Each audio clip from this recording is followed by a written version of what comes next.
Hey there, welcome back into Talking Catholic with David O'Gray. I am David O'Gray and I'm talking Catholic with Randy Shedd, who is a Catholic convert and someone who is deeply in love with the traditional Latin Mass. You're going to have to hear this conversion story. It's awesome. And we'll begin right after this 8-second introduction to Talking Catholic. In 8 seconds, as I always tell you guys, is just enough time for you to click like, subscribe, and share. If you're listening on iTunes or on the podcast version, make sure you rate, leave a comment. And also, if you're on YouTube, make sure you click that bell so you can be notified for new shows. All right. So I will see you on the other side.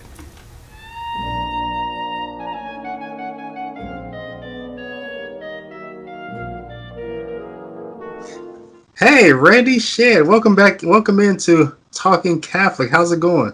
It's going really well. Going really well. Yeah. Excited to be here.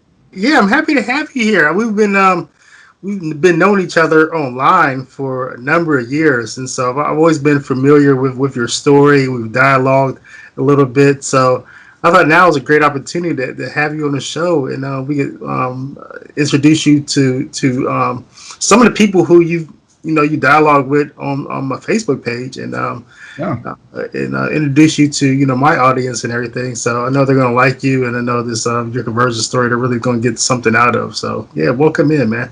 Amen. Thank you. Thanks for having me. Hey, where are you located at? I know we're in the time zone. So right now I am at Fort Leavenworth, Kansas. I'm going to school here. I'm not in jail here. So I'm taking a course. I'm in the military. I'm sure that'll come out in my conversion story. I'm in the military, but I'm here for just really a couple more months, and then I will be moving on. Yeah. So the cat's out the bag. So you're a convert. So where were you at before you became a Catholic? What's your faith background? So my faith background could easily be described as Protestant, non-denominational. Really, is my background. I grew up in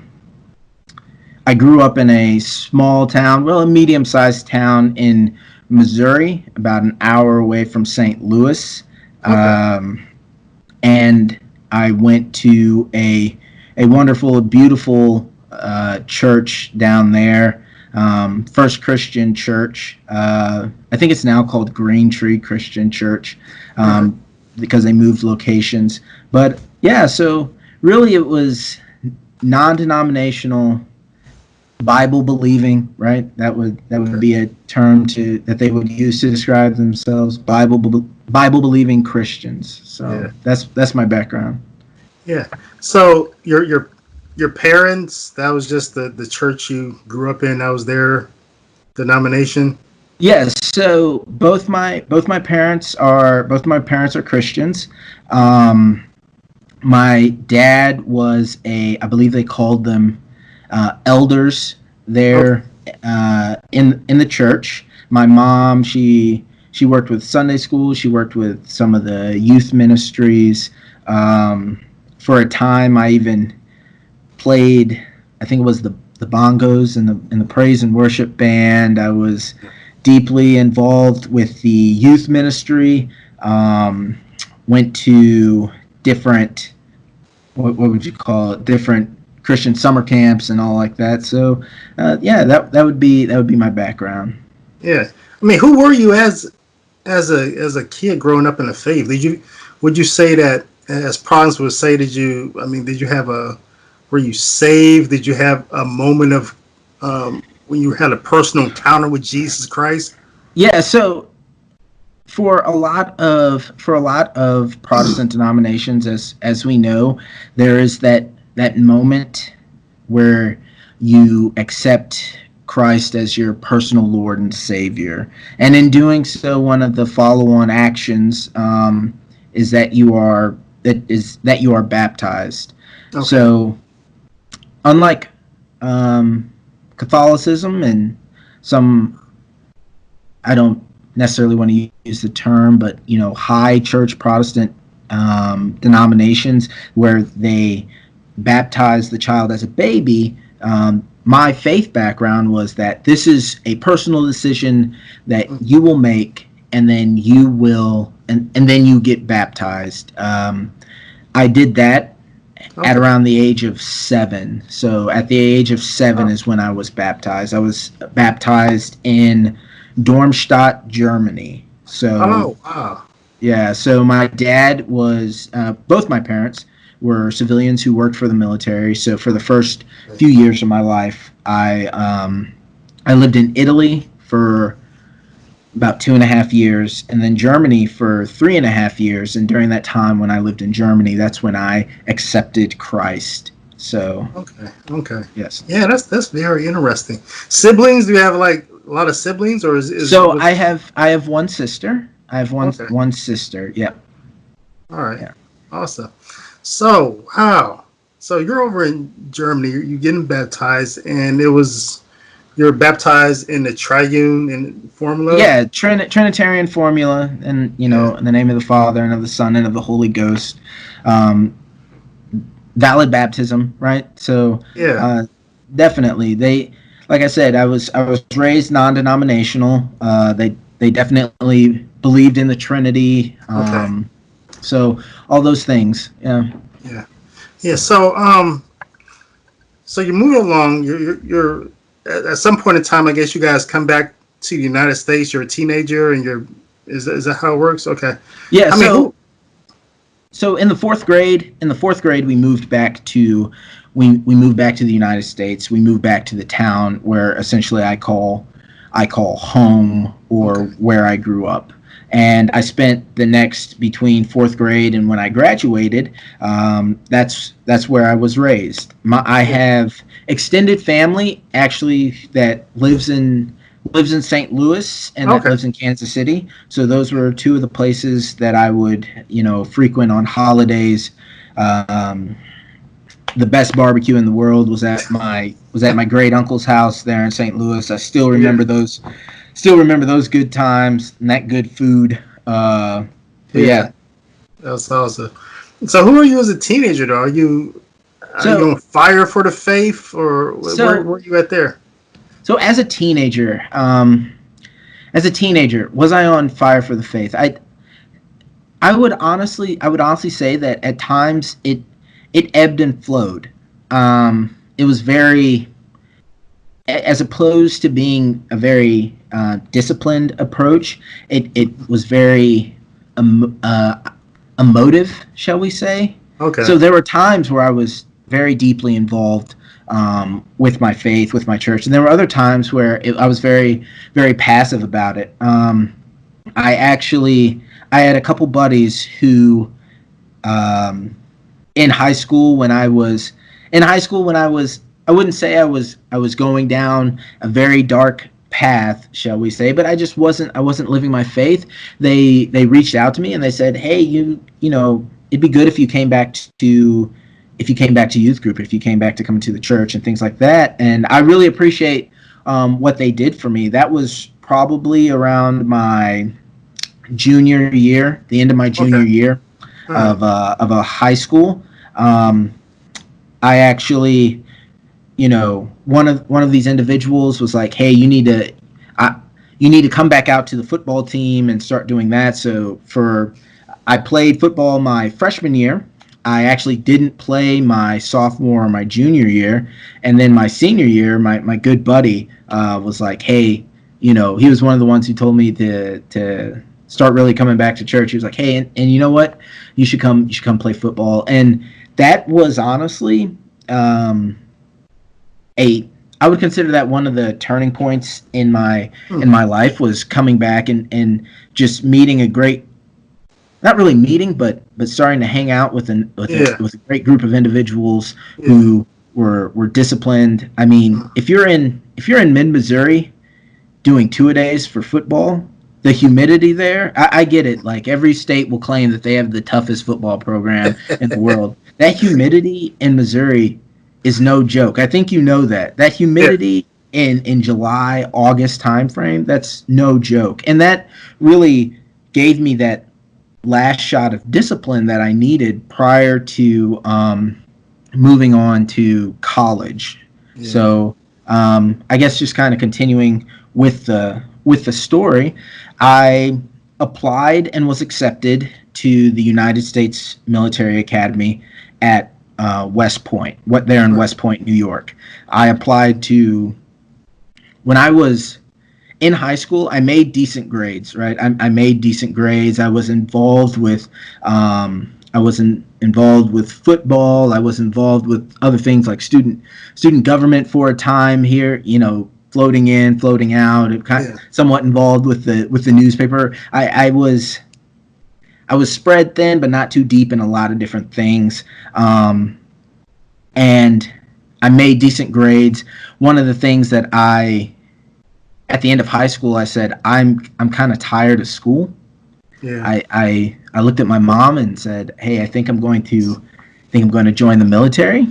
Mhm. And my mother, she said, you can do that, but first you should at least apply to a college. And I think that the United States Military Academy, West Point, would be Uh, a good option for you because you do get some military, right? You get a lot of military, and you get a good education. The academics there are, they're quite strict. It was I don't want to say it was very difficult, but technically it's an engineering school. That's where okay. what it was founded around, All right. and I excel more in the with like English Okay. and Well, history and like the social liberal arts and studies. things like that. Okay. Definitely. Yeah. So Yeah. there were a couple classes where I was definitely struggling there at West Point, but I made it through. I made it through. Yeah. So When did you start encountering, the St. Louis area yep, is at least very culturally Catholic. And, definitely. and so when did you know much about Catholics coming up? So I didn't. There was a pretty, how can I put this? So I had friends that were Catholic. They were really good friends. Um, some of the best people that I ever met. Now that I sit and reflect upon it, were Catholic. They went to the Catholic parish there in my hometown. They I never went to mass there in my hometown. I had my own church that I went to, and it's it's kind of funny, kind of sad in a way, because you know how children are, and they will they will talk about things at the lunch table, just Yeah. in passing. Eventually, the faith and what you believe comes up, even if it's just little snippets. Right. And my idea of Catholicism was they Catholics worship Mary. They worship the Pope. They think the Pope is the next. They think the Pope can save you. That's one of the things that Protestants often say about Catholics, who don't know exactly what Yeah. we believe. They say all these things and they also throw out things like no church can save you, and Yeah. it's sad when I really reflect back, just some of the things that I said, right? Hmm. Whether it was just joking, uh, jokes sometimes they can be funny. Sometimes you're trying to make a point, and you Right. could be unknowingly uh, truly attacking something that someone fundamentally believes, something that's very Yeah. precious or dear to them. But a lot of kids don't care about that. They're just going to say things because they want to get laughs and all this other stuff.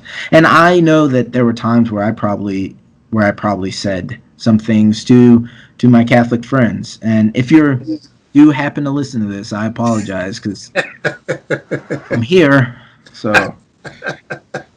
Yeah, but that is something how we just uncritically accept what we've heard, yeah, no matter what it is. I mean, you and I have experience of just uncritically accepting what we heard about Catholicism, but I think we do that a lot of times with a lot of things. Yeah, and why do you think that is? Just philosophically, why are we so intellectually lazy? Sometimes, why are we intellectually lazy? Because wow, I think it's easier, Yeah, right? It's definitely easier. It's more comfortable. it's comfortable. Bec- Yeah, your beliefs are tied a lot to your emotions and your memories and things that are dear to you. They're a lot of times they're tied to family and really eh, tied to your identity in a yeah, way, yeah, right? yeah. Yeah. I mean, I know this isn't, this is kind of my conversion story, but how many times do we hear about Protestant pastors when they truly start looking into the Catholic faith, and then that moment they realize I'm coming home, like I'm coming home, and it causes um, a bit of a crisis Right. within themselves, within their Yeah. family. Yeah. A Yeah. lot of times they're married, and their wives are looking at them like, this is our source of income. We have kids. Yeah. If we convert, how are we going to put food on the table? Right? It becomes one of those um, in the hierarchy of needs. You got to provide the food. We got to Yeah. put food on the table. Yeah. And That's if true. you come through with this conversion, we may not be able to do that in the way that we're used to. Right.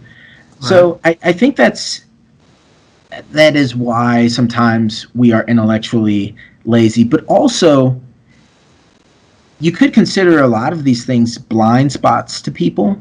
Mm-hmm. They don't know that maybe I should look critically at what I profess in this regard. Yeah. Or So what I'm making fun of. Yeah. exactly, Yeah. Yeah. exactly. And that's something. So continue walking us through you're in your 20s now. Yep. You're at a good college. Um, I guess somewhere along the way you find a beautiful wife and you find your Yeah. faith. So so Yeah. continue, Right. walk us through. So in college, there at I'm gonna call it USMA. I'm gonna call West Point USMA. Oh, They're used interchangeably. So if I just say USMA, that's what I'm talking about. okay. So at West Point, um, I looked for a church home. Now they offer many different denominations. They offer many different forms of worship within certain denominations. They had the traditional Protestant service, which is held at a beautiful cadet chapel that overlooks the entire campus. They have the gospel service, which meets at a different chapel on post. They had the Catholic chapel, which I don't think I ever graced with my presence. If I did, it was once or twice. And I tried. I would say that I looked into all of outside of Catholicism, at least within Protestant denominations. I looked into all of them and tried to find one that fit. And I couldn't. One didn't really, for lack of a better term, one didn't really appeal to me, or at least to the point where it made me continue actively practicing my faith Yeah. that I had been raised with. Yeah, Because here's the spend a little bit of time there for just a moment Yep, because you grew up in a non-denominational church. yep. So when you get to West Point, you're not automatically, oh, I have to go find a Baptist or I have to find a Methodist. You were just like, I mean, what was your criteria? What were you looking for? So of course you're looking for music, you're looking for preaching, you're Okay. looking for where your friends go, Okay. um, your where I feel comfortable is a some of the big criterion. Are they preaching the same things that I heard, what I considered to be true prior to arriving at USMA? And each one of those locations had at least snippets of those, right? Maybe they had great music, but not a lot of my friends went there. Maybe the service was being held at a time that required me to wake up early on Sunday. Right. And I know that sounds I don't know, that may sound bad, but when you are a college aged student and the one day that you can really sleep in, because there's a lot of military training that happens on Saturdays, or football games, or things that we must attend, the one day that you can sleep in is Sunday. So if you're holding a church service real early on a Sunday, I'm going to weigh my options. But one of the things that I think separates Catholicism, our understanding of what church is, what worship is, and what is needed, as opposed to Protestants, is if I have my Bible, I can. That's all the worship that I ever need. I can read a passage, meditate on it, come up with what I think about said passage, and move on with my day. And I spent time in the Word, so that's enough. Yeah. Right. Yeah. That's the mindset that Right. that I had. Yeah. And having become Catholic, I understand that there's a lot more to this. It's amazing sometimes to me. It's amazing. I know you may have encountered this when you're around some Protestants, and typically I think it'd be Black American Protestants. Oftentimes, you can be anywhere and you can have church. I mean, if someone just breaks out in song, or someone says something that sounds like something you may hear in church, or you could be at a concert, someone would just shout out, say, "Oh, we having church," you know? Oh, definitely. And I think there's some. I think not to downplay that. A lot of that is linked to what we experienced here in America. Yeah. Right? Yeah. You know, our ancestors weren't always given a building. No. Our ancestors weren't always given the Bible. They weren't always given the full text of the Bible. Right. A lot of times they were in fields singing songs. Yeah. And there is some beauty in that, right? That amidst that struggle, that hey, we're not going to be given a lot. Right. We're going to make do with what we have. Yeah. Right? It's definitely a rich cultural experience that, now that you bring that up, that seems to have transplanted it and been maintained part of the tradition in a way, even though it's funny in a sense, although somebody may say it's funny. Kobe Bryant could be on a court and just giving people lessons, when he was out there, and somebody may, he's holding church service out there. Yeah, he's taking them to church. It's funny. Right, it's funny in a sense. But yeah, it's also could be a deep tradition that continues on. Yeah. Yeah, no, definitely. And I think that's an important thing to consider, right? When we talk about what do we look for in a church service or a church home. So that becomes like a very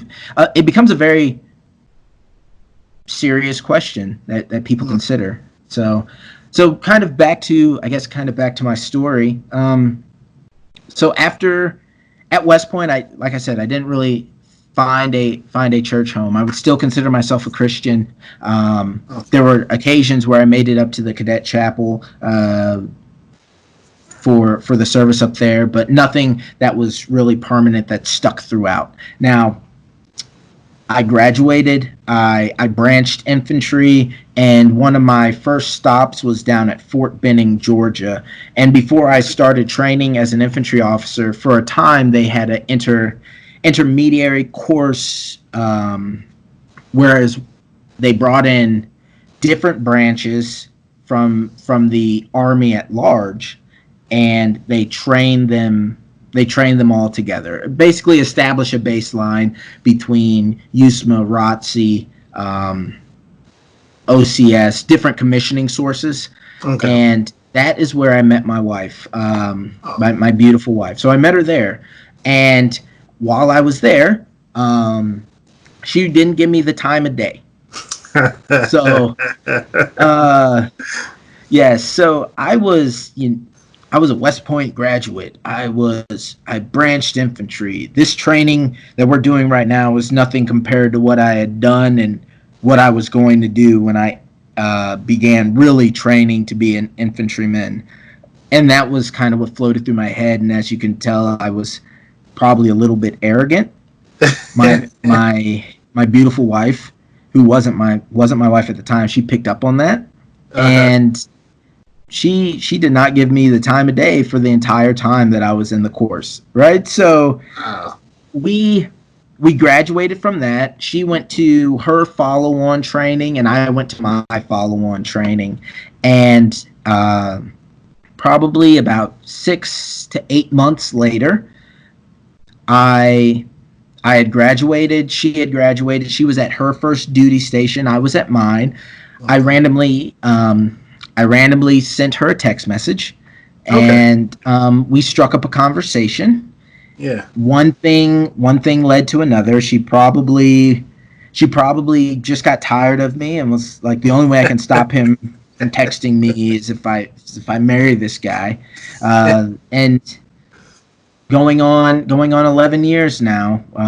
We have been married, but here's the kicker. When it comes down to it, she was raised Catholic. Oh. Yes, Oh. so she Okay. was raised Catholic, and that caused. How can I put this? I don't think it caused that much turmoil between us. Okay. But when it came to outside of my wife and I, our extended families, Hmm. parents, that was a bit of a big deal. It's interesting. Um, it was. I remember explicitly having conversations about how we would raise the kids. Are we going to Right. the eventual kids that come? Are they going to be raised Catholic? Are they going to Right. get baptized when they're babies? Things like that. And these are all different questions that our parents were asking us. We just wanted to be married at the time, right? Yeah. These weren't, and maybe those were questions that we should have been asking ourselves, but Yeah. as oftentimes young love will do, love at times can be blind, young love, and we got married. So just a snapshot. This is our first year of marriage. Our first year of marriage. Remember, we were living apart. We got Uh-huh. married. Uh, we got married in June. I went on my first deployment in and around, I believe it was November of that same year. Okay. 2 days prior to my deployment, my wife uh, tells me that she's pregnant with our first Oh. child. So, on top of me getting ready to deploy for the first time, I found out that I am going to be a father in Wow. approximately 9 to 10 months. So, Yeah. yeah, there was a little bit of pressure. There's a lot going on. It was there was a lot at that time, but we handled it. My wife is anyone who's ever met her. She is definitely she is a saint. I'll tell you that right now. She's a strong woman, and a phenomenal partner that Yeah. Christ put in my life. And so we had our first child. I We had our first child. Then we had another one, Oh. and then the the kicker is the third child. We often say that our third child is one of the main reasons why I am Catholic. So we weren't really going to church Okay. for those first two children, right? We weren't really going to church. Occasionally we would pop into the service that was located there on the military bases. We'd go there, or we'd go to one in the neighboring town, trying to find something that stuck, that would fit our family, that Yeah. uh, kind of spoke to her Catholic background, as well as it wasn't Catholic, because I'm not Oh. Catholic and I You're can't still be not there Catholic. yet. Okay. I'm still not there yet. Still Yeah. not there yet. Did And the first two kids get baptized? so yes, they did. Okay. The first two children were baptized, and you know, probably in the back of my mind, I was like, yeah, they can get baptized. But one of the things that a lot of Protestants do is they get rebaptized, right? If let's say they get baptized as a child, they go through some difficult life experience, and Mm-hmm. then they get rebaptized. Because in their understanding, getting rebaptized again, I guess that's the real one. The second one was the real one, or Right. It can keep going they too. can keep going and multiple times. Until one of them sticks. Yeah, Yeah. and I mean, I think that's there's unbeknownst to them a lot of times they're searching for that sacrament of confession, of reconciliation. Yeah. That's really what their heart is searching Yeah. for. That's They a good just don't point. know it yet. Uh, That's good. so the third child comes along.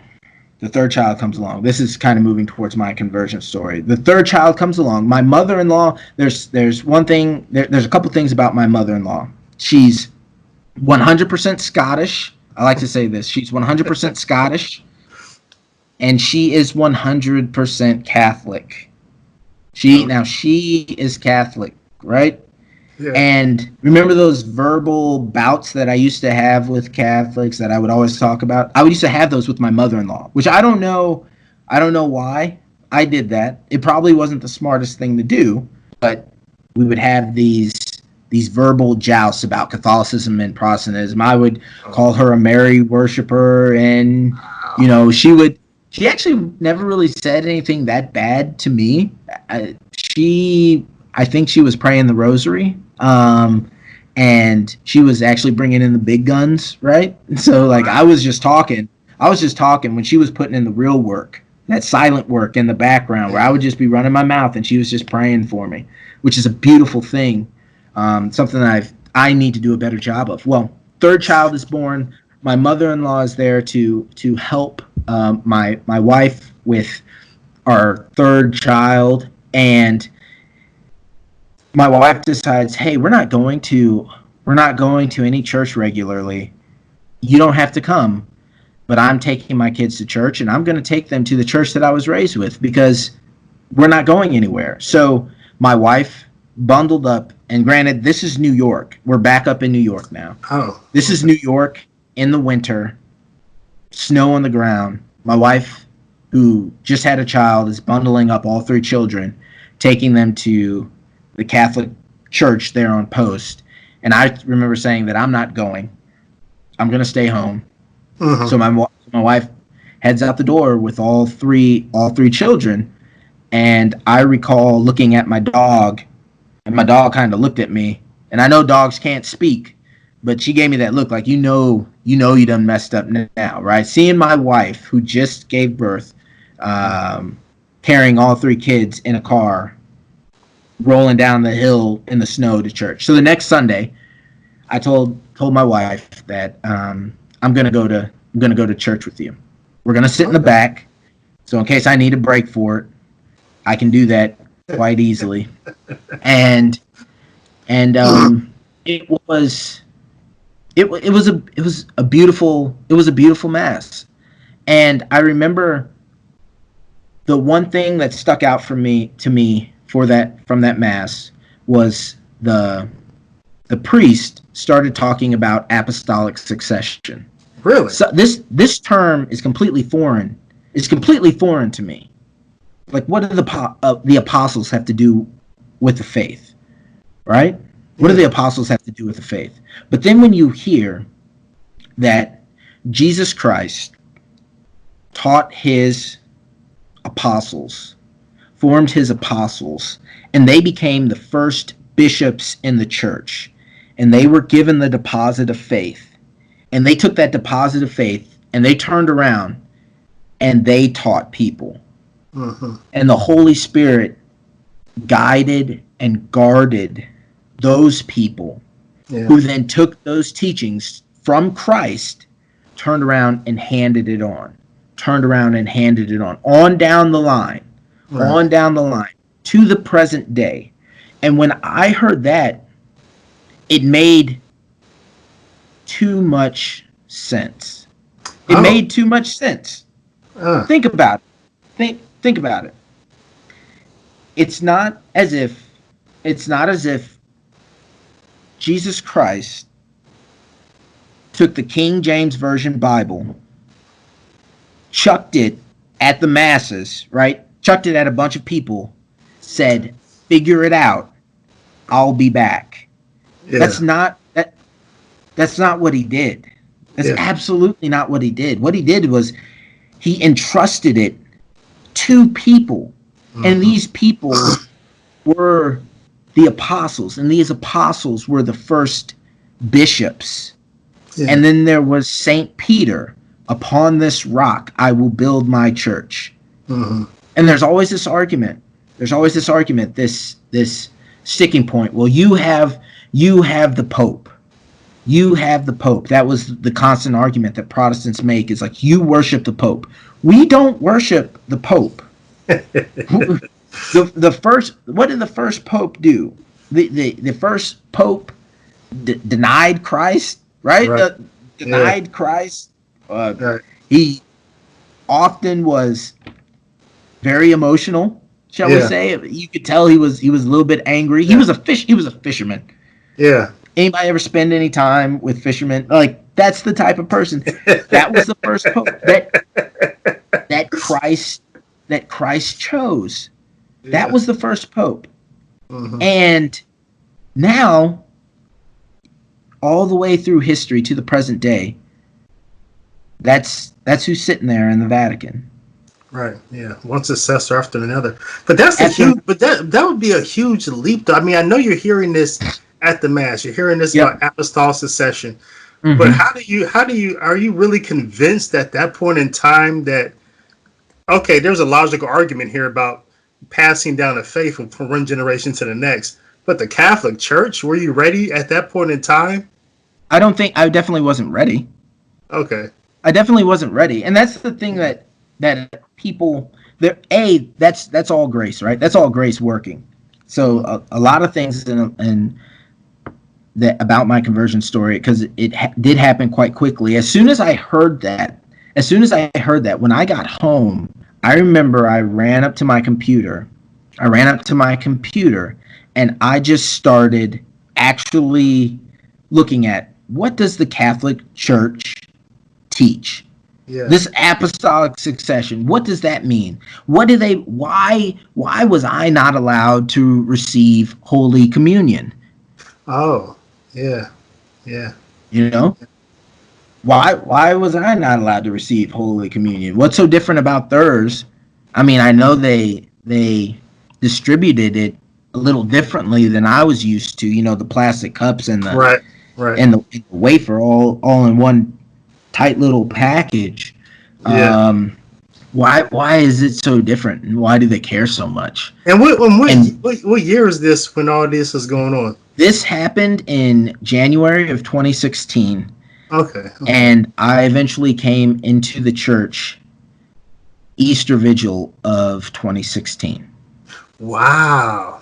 Because here's the thing. Fast. It was fast. Here's the thing. I had the same priest that talked about apostolic succession. I would go to his office because he was the USMA chaplain, because we were back up I was working at USMA now. He was the USMA chaplain. I would go to his office and I would just pepper him with questions. I would just sit there and be like, "Father, I read this online. I read this online. I read this in this book. I looked at John chapter 6. I looked at Matthew 16:18. I looked into this. I saw that. I know what I believed about it. Yeah. Then I hear what the Catholic Church has always been teaching about it. Like this my belief system dated back to, actually it was way after even 1517. A lot of the beliefs about certain things only came up in the 1900s, that a lot of Protestant denominations hold to be the truth. they only popped up in the 1900s. You can't find them any earlier than that, right? Right. But the Catholic Church had been teaching the same thing since all this started. Yep. Like, that amazes me, right? Yeah. Because So is that pretty much your RCIA experience? Just this? yes, yeah. So here's the beauty of it, because the following year I actually did end up, after I came into the church, I ended up going through RCIA the following year. Okay. As a bit of, I was a convert. I was already in the Catholic Church, but I did want to go through RCIA, and continue to learn, because I was hungry, right? Like, hey, Yeah. I need to know. The beautiful thing is, my method of conversion and sitting down and talking to a priest one-on-one, Yeah. day after day. I'm sure he was thinking in his head, my schedule is full up with this man who keeps coming to my office. No, but that was the way that converts used to come into the church. They would sit down and have this individual catechesis with the priest. RCIA is a relatively new concept. It is. But That's true. me, I knew the books of the Bible. I mean, I didn't know the extra ones, shall we say, right? Like, I knew the ones that I had grown up with. I knew those things. I believed in the Trinity. I believe that only Jesus Christ saves. I understood those things, but it's the deeper elements, the actual faith, right? Yeah. Because a lot of people think like faith is simply believing. Faith is simply believing. I wanted to make sure that what I was believing was the truth. Yeah. Because there can only be one. Kind of like that old Highlander show, right? There can only be one. And I remember when I was growing up, I could drive down the street and I would pass a Methodist church, a Baptist church, a Anglican church, the Catholic church, the Non-Denominational church, this, all down this street. And in my hometown, they were all located within about a 3-block radius, all the churches, all in one area. And in my mind, it's, if we're all Christians, this was back in the day, right? In my mind, if we're all Christians, why aren't we all worshiping together? Right. Same question I've always had. Why aren't we all worshiping together? Yeah. But then I realized that there were different. The truth was deposited, it was guarded and handed down within the Catholic Church, and then there were spin-offs, right, offshoots, all throughout history, and that's where you get these denominations. Yeah. And let me ask you about your wife, Randy. Does she know you're going to talk to the priest? Yes, she knows. Oh, she knows, because remember when I said I ran home and got on the computer? Yeah. So I would be in the study. And I would read something about, let's say, John chapter 6, talking about the Eucharist. And I would be up in the study and I would yell down to my wife, like, hey, hey, you ever heard of transubstantiation? The body, blood, soul, and divinity? She's like, yes. Well, I'm trying to feed your child right now, but yes, I have heard of that. Okay. Just making sure you had heard of it. And then, I would read about the beautiful sacrament of confession. Yeah. And I'd be like, honey, I gotta tell all the bad stuff that I've done to the priest. Yes, that's what confession is. So she knew. And is she excited, or like what's her emotional state? So the beautiful thing about my wife is she gets excited, but she is I don't want to say reserved. She knows how to control her emotions, right? Okay. She's seeing this, and I know she's talking to my mother-in-law about this because I want you to get to that too. I want you to get to your mother-in-law. Oh man. So when I remember telling my mother-in-law that I was coming into the church, and she just started crying tears of joy. She said, for the past 7 years, this is what I've been praying for. 7 years. 7 years. 7 years. So when you hear about those saints like Saint Monica, right? You know, Saint Augustine's mother, who just prayed and prayed and prayed and prayed. They still exist. They are still out there, and they may never find the same notoriety, right? Of course.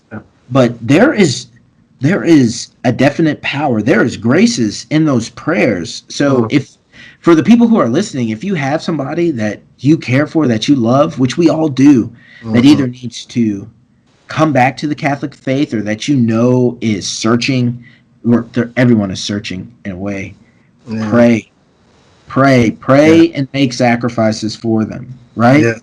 That's definitely true. It works. It works. Because you go from a guy who was talking bad about the Catholic Church, who now I love it. I absolutely love it. It's a beautiful thing. I was just thinking about that today. We're going to be going home for Memorial Day, and I was just thinking about that today. My wife, I remember many years ago, I think before we got married, or right after we got married, I remember her telling her parents are Baptist, and I remember her telling them, "Oh yeah, I'm not going to become Catholic," but she didn't know every 13th of the month I fast for my wife. Every 13th of the month. That's beautiful. I still do it today, even though that she's Catholic. I still fast for my wife, and I'm praying for her. Now, I married who I married. You don't marry somebody hoping they become Catholic or whatever. You marry who you marry. But I was praying for my wife, and so she eventually becomes Catholic over here at Scott Air Force Base, and oh, nice. And he over here in Belleville.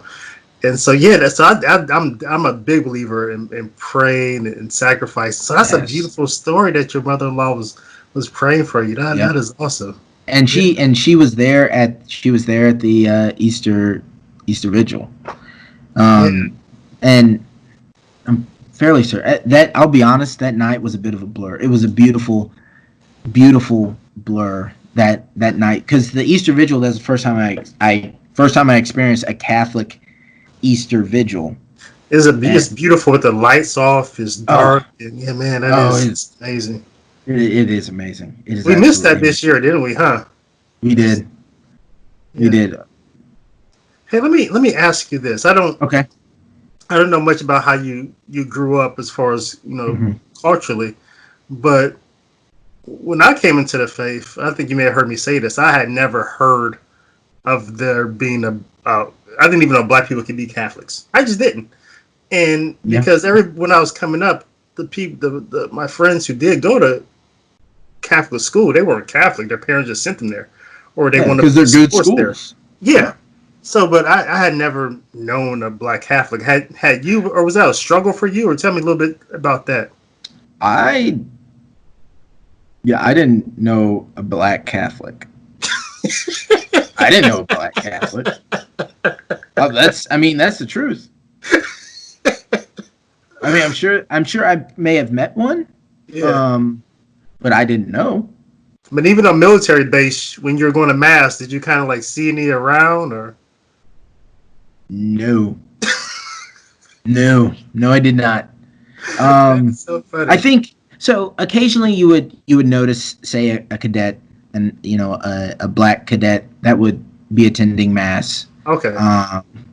But remember, I started going in January, and I came into the church Easter, so I didn't really have a whole lot of time to survey the landscape and see, hey, who exactly am I sitting next to here at mass? I didn't have a lot of time to do that. I don't think, even if I had, I don't think it would have. I don't think it would have bothered me or stopped me from becoming Catholic. So that was never a tension for you? No. Okay. No, because in a lot of my experiences growing up, there were a lot of times, especially say at the in high school, in college, I was the only black person. Yeah, because you're from a In the smaller room. town, and you I went from am. yeah. I Okay, am. okay, So okay. there, while the smaller town was a little more diverse because it had a, it has, excuse me, a university there, Okay. and a pretty big engineering school is located in my hometown. So you did have a little bit of diversity there. I mean, one of my really good of my really good friends, I had, you know, as far as diversity goes, I had one that was from Eritrea. Oh, His father taught at the university. I had a good friend from Nigeria. I had a good friend who was Cuban, and I had a really good friend, who was Taiwanese. okay. So I did have a diverse. I had a diverse group of friends. Mm-hmm. A lot of them were white. It Yeah, did never really bothered. It never really bothered me. yeah, Um, and when I went to school, uh, college, the campus was primarily white as well. okay, okay. So you, you kind of learn to navigate. Yeah, Because don't get me wrong, there were times growing up where you look around and you realize not everybody, there's nobody in this room that looks like me. right. and Yeah, and, and that's just a reality of it. And even to this day, in my own profession, a lot of people, a majority of the people are white. yeah. It is what it is, I guess. And I want to build on top of that because I know that you've fallen in love with the traditional Latin mass. Tell me about that. How did you fall in love with tradition? How did I fall in love with tradition? So I had one of the priests. This was after I came into the church. One of the priests at USMA, um, he's actually an Anglican convert. Was that the chair of Saint Peter? I believe is what that umbrella that they fall under. Okay. He offered, just randomly, he offered a low mass there at the parish. Typically, it was the Novus Ordo on Sundays and during the week. That's what we attended. I'm not sure if it was a Sunday or if it was maybe a Saturday. He offered a low mass, and I'm hungry for the faith. It's like I want to know. I want to know what's going on. A different kind of mass. Let's go. So I went to a low mass, and I did not know what was going on. Right? I had no idea what was going on. I was looking around. No one else knew what was going on, right? And I left. I remember afterwards just thinking, what was that? I heard a couple words at most, and but I knew something. I knew something was happening. Yeah. It's strikingly different, right? It's almost there's and the typical masses that I was going to, there's like this engagement, there's this dialogue between the priest and the people that's constantly happening. Yeah. In the traditional Latin mass, the priest, whether we are there or not, he is offering that sacrifice. Yeah. Yeah. And after that low mass, I went and I started, in my typical fashion, I went and I just started reading. And one thing led to another. And the next thing you know, it was over the summer. I couldn't always make Sunday mass during the mornings because I was doing summer training.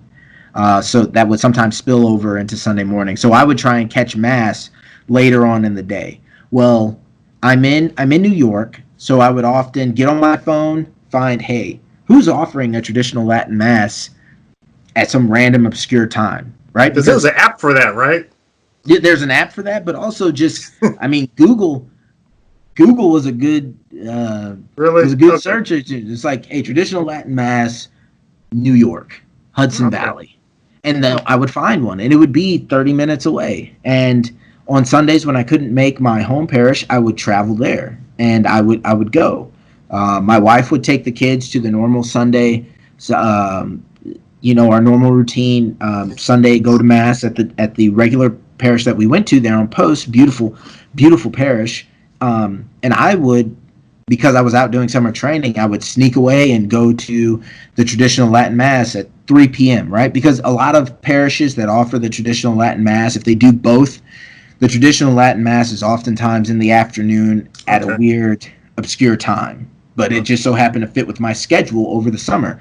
And I just started to fall in love with, I started to fall in love with the Mass, right? Wow. Wow. And so, yeah, yeah, it is. It's beautiful. But then that turns into like this whole thing that you're involved with now, as Yep. far as promoting the traditional Latin Mass. Talk a little bit about that. So when I was coming into the church, you read you read about what the mass is. The mass is Calvary, right? Yeah. The mass is about sacrifice. Yeah. You read the beautiful words of the saints, whether it be Saint Thomas Aquinas, Saint Therese of Lisieux, you name them. Start naming the heavy hitters when it comes to the saints, and you read what they say about the Mass. Saint Saint John Henry Newman, what they say about the Mass.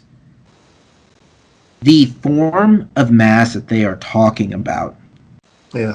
is the traditional Latin Mass. Yeah. That's true. In a world that is filled with in a world that is filled with just noise. Let's just be serious. The world is filled with noise Yeah. all the time.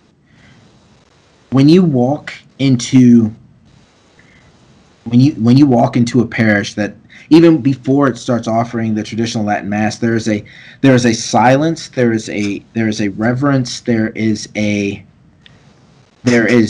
weight almost in the air. And one of the most beautiful things is when that bell rings and you see the priest process up to the altar, and before even begins offering this sacrifice, one of the most beautiful things are the prayers at the foot of the altar, right? It's just an acknowledgement of the fact that we, the priest included, we are not worthy of what is about to happen. It's not welcome to the 20th Sunday of Ordinary Time. The celebrant is going to be this. Everyone turn into the hymnals, the glory and praise. There's none of that. It's it's we are about to take part in the most beautiful thing this side of heaven. Yeah. That's a beautiful point. I never thought about that in the tradition. And heck, I think this is. I think maybe every liturgical rite outside of the Northern Order, Mm-hmm. the Mass begins. It's about business. It's Yeah. about worship. It's about Yeah. sacrifice. It's just this direct entry into Yeah. this what's about to take place. Wow, I never thought about that. Thanks for that. It's and the thing is with I'm human. I'm flawed. I've newsflash, right? Like anyone who's watching this who knows me is gonna be like, you definitely are, right? Mhm. I I always want things to be focused on me. I always want to be engaged. I think that's part of human nature. I want things directed at me. If things aren't directed at me, then I'm not involved, and that's just a natural feeling for whatever reason.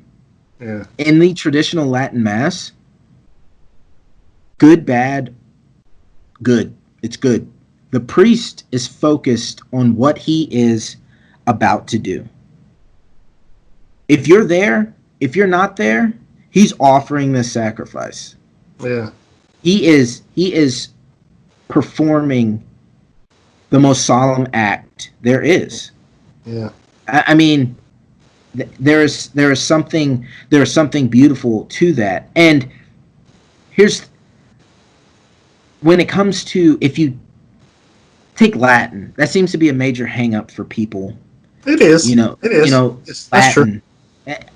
Yeah. I don't. It's not like I speak Latin fluently. I don't speak Latin fluently. I, having gone to the traditional Latin, I'm starting to know it more, right? But let's say you joined a profession, and this may or may not be a good analogy. We'll try it. We'll see where it goes. Let's say you join a profession. Every profession has a language. Every profession has words that are used within that profession. And in order to be considered part of that profession, you have to learn to speak that language, right? That's true. You have to. And if you care enough about getting this job, you put forth the effort to learn the language. That's just a job. Now we're talking about the Mass. The Mass. You're going to put, they have missals, and we can read now, which a lot of those early saints, they didn't even have missals, a lot of them. Yeah, they didn't have that little red book, did they? That little red book. No, they didn't have the red book. But they still went. They still went all over the world. Right. They were going to Mass. So put in the effort. Put in the effort. Some people say it's easier if it's in my own language. I would absolutely agree with you. The Mass is easier if it's in your own language. I'm not going. I can't go for easy. I don't need easy. We don't need easy. I don't need to feel comfortable all the time. In fact, if you realize what is taking place, it would almost be a little natural to be like, hey, I am not completely comfortable because I'm not watching the game on TV. Yeah. Where else do we kneel? Especially in this day and age, we don't kneel for anything. We ain't kneeling for anything or anybody. Right. But at Mass, that's one of the primary actions that we are going to do is kneeling. And a lot, you hear, if you ever take the time, and I would encourage anybody to take the time, read the prayers at the foot of the altar, turn to any Sunday or any day of the week, and read the collects. Read the collects. You know, the prayer that's supposed to gather our intentions for that Sunday, for that Mass. Mm-hmm. Read those. You can absolutely tell that these prayers are ancient. These prayers didn't pop up yesterday. These prayers are ancient, and many of the prayers are the same prayers that were on the tongues that were spoken by those saints and those priests that we want to celebrate and remember today, right? Like, we're praying in the same way, in the same manner. And if it was good enough for those saints, maybe it's good enough for me. Yeah. And that's just kind of just scratching the surface of one of the reasons why I love the traditional Latin Mass. Yeah. I think it's amazing that I see the connection in your conversion story now, that one of the things that the grace that God used to catch your ear was the word apostolic succession.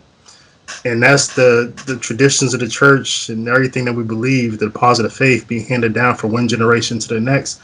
And I see the same thing with your love for the traditional Latin Mass. You're just drawn into this deep, this rich tradition of the faith, this consistent faith that's been there since the beginning. And I think that's amazing. And I think, and yes, it is, the Mass is more countercultural today than it has ever been, Than it especially has ever been. in the West. And yes, I think in the world today, people do want things easy. We live in a microwave society. And so yeah, going to the traditional Latin Mass, I think that's a shock. It is a learning curve, and we don't want hard. We Mm, want easy. We want fast. We want quick. And so yeah, the mass itself is countercultural, but the traditional Latin Mass is about as countercultural as you get right now in the definitely. U.S. Yeah. Definitely. And here's the thing that I have to highlight, right? Because especially on the internet, online, there's so many discussions about,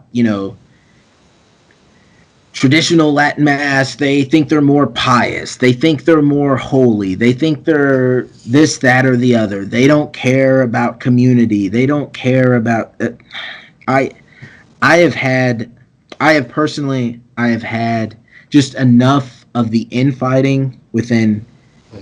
with especially online. I don't. One of the things, especially during this COVID-19 pandemic that we find ourselves, is that one of the things I decided to do, because remember Lent was going on around the same time. Let's not forget that Lent, a good portion of Lent and Easter happened during this time. Is I'm going to stop.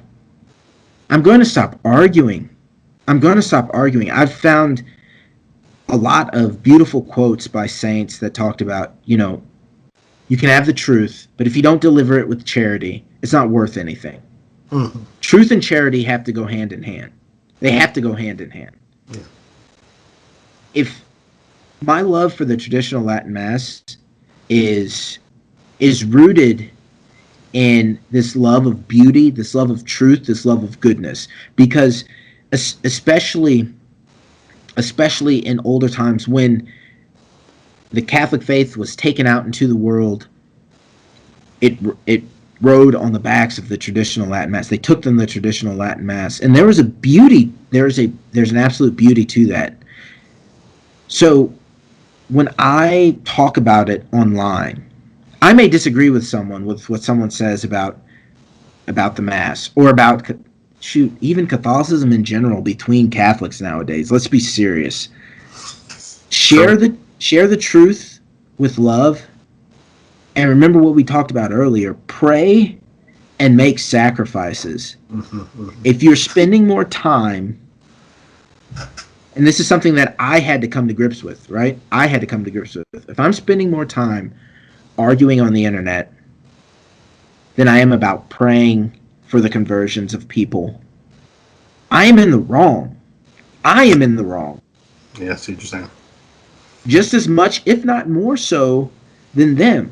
Because we have this pearl of great price, this richness of the Catholic faith, and we should want others to have it.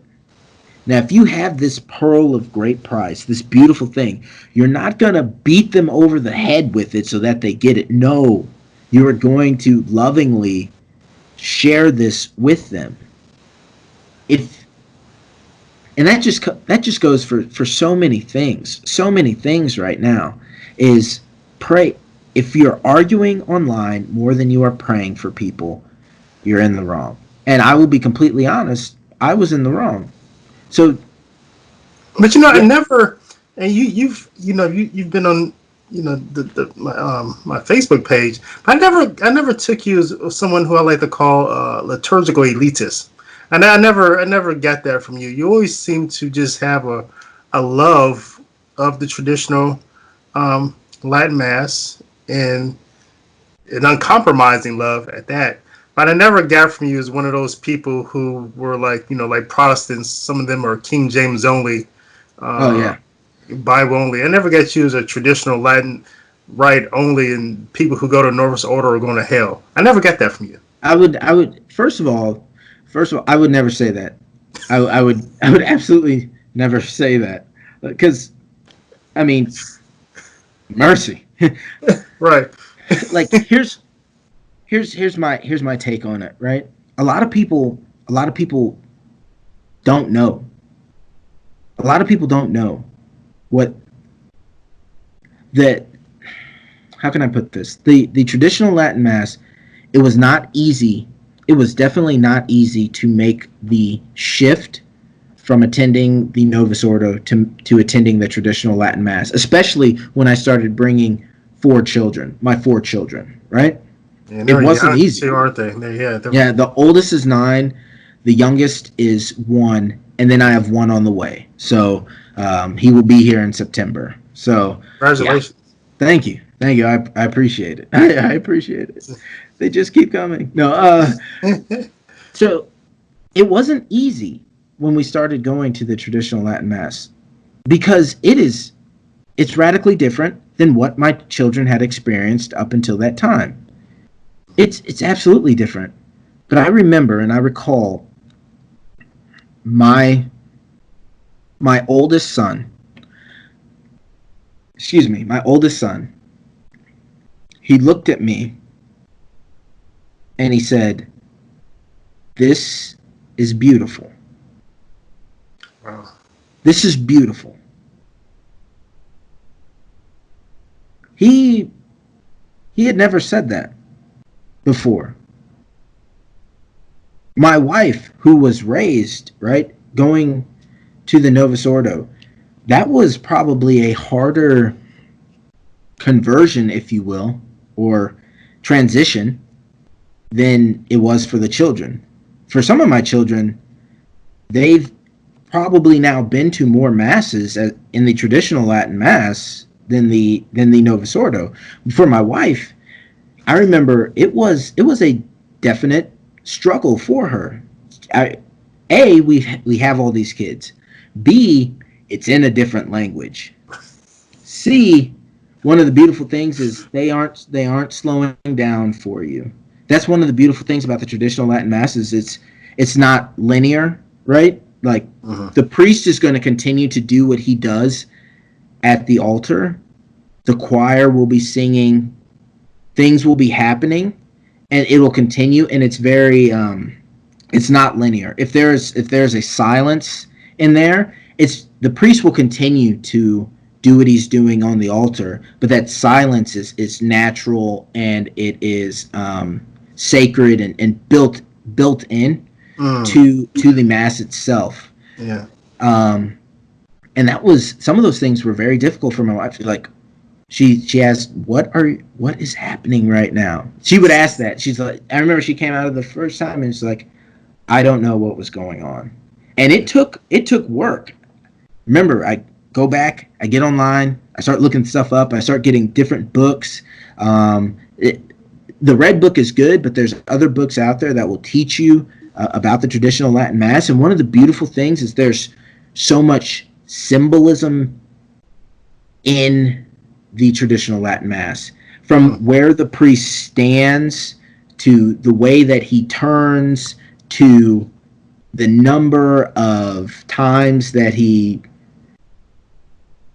the number of times that he makes the sign of the cross, that when he kisses the altar, there's so much symbolism in what is happening. It is that it's not just words. It's not just words coming at you. Yeah. That this is what's going on right now. No, there's none of that. It's I'm going to turn this way. I'm going to do. I believe it's right. I'm not a liturgist. I'm going to do 6 half turns and then 1 full turn. And there's a meaning behind the full turn that he makes, the complete 360. That is what catechized so many saints. That is what catechized so many saints. That I'm going to incense the altar every single time. I'm going to incense the altar. I am going to kneel and receive communion on the tongue. And I know that there's a big argument going on right now about it. Look, in the traditional Latin Mass, it's the only way it's done. Right. Yeah. It's Yeah. it's There is no let me decide for myself what Right. I feel internally is going to be more reverent, right? The focus isn't, like I said before, the focus isn't necessarily on me and what I'm going to consider as me showing reverence to this action. This is the reverence that is due to this action. Right. This is how you do it. Because one of the beautiful things that I always heard is the Mass, whatever Mass you attend, it it teaches you with more than what it says. In your postures, in your gestures, it is teaching you something.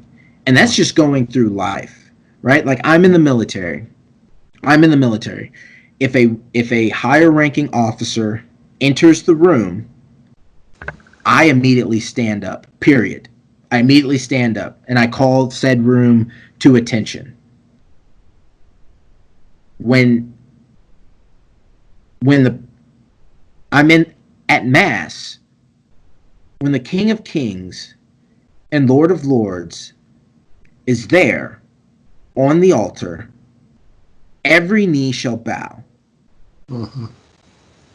Not because of I think I'm more pious, I think I'm more holy. No, because that's God. That's God. Right. Who am I? Who am I? Who am I? Yeah. I didn't have to be here. It is Yeah. through his grace and his love that I am here. And when I go up to receive, when I go up to receive, I kneel and I receive on the tongue. Not because I think I'm more holier than anyone else. That's the way it's been done. That is what developed over time, and it developed for very specific reasons. And we can't just take those reasons and think that now it was in the 20th century, we know better. Yeah. It's like if ever you have a question how you are supposed to how what mannerisms you're supposed to take at mass as a member of the laity, there's two people, the Blessed Virgin Mary and Saint John. Mimic them. Do what they did. Mm-hmm. They were they they prayed, they were quiet, they were reverent. Like everyone has seen the paintings of Christ on the altar with his mother, the Blessed Virgin Mary, standing. The Saint Saint John looking. They weren't moving around. They weren't being busy. They weren't like, now is my turn to do this within the context of this holy action that is going to save us from our sins, right? They weren't up moving about. They were quiet. They were reverent. Mm-hmm. Now, I'm in my sinfulness, I need examples. Those are the examples that we got to look at. That we have to be willing to mimic and think to ourselves, I've got to stop. I've got to stop always wanting to do something and realize that this is all that's happening and this is all that matters, and I need to stop and I need to pay attention to what is going on. You know, that's probably saying a lot. I'm sorry. Because I was thinking, you've come a long way from calling Catholics Mary worshippers to actually looking at Mary at the cross, the Calvary, and looking at her and drawing from her how you ought to be. You've come a long way, Randy Oh Shedd. man. Oh man.